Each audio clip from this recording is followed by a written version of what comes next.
The checklist calendar acts as a multifunctional tool which allows you to view all jobs from your clients and all properties, view job statuses, view the user on your account currently assigned to a job, view property statuses, and filter by specific jobs. To view your calendar, click Calendar on the left navigation bar. Keep in mind that only accepted jobs will show on your calendar. To view jobs, click on the job on your calendar to view the job details.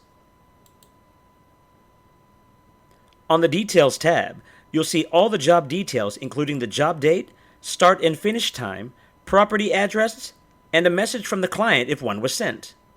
Property instructions, if provided by the client, will be shown here as well.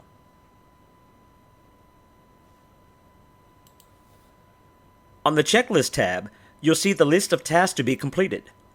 Once you start the job, you'll be able to mark tasks as complete and add images and comments to tasks. On the Incident Report, you'll see all incident reports submitted for this job. Reports can be made before the job starts, while the job is being completed, or after the job has been completed. You may also add images to your incident report.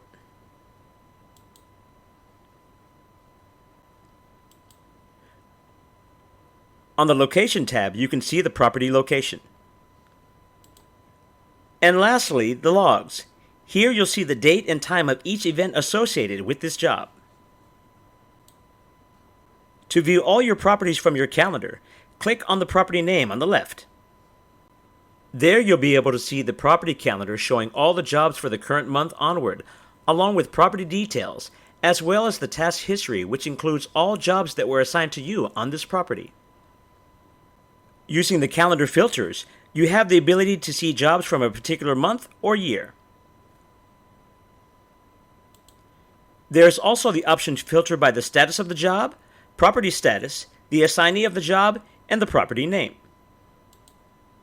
And finally, whenever you need to revert the filters applied, you can clear all filters by clicking the Clear All Filter button. And that's it. Navigating your calendar is easy with Checklist.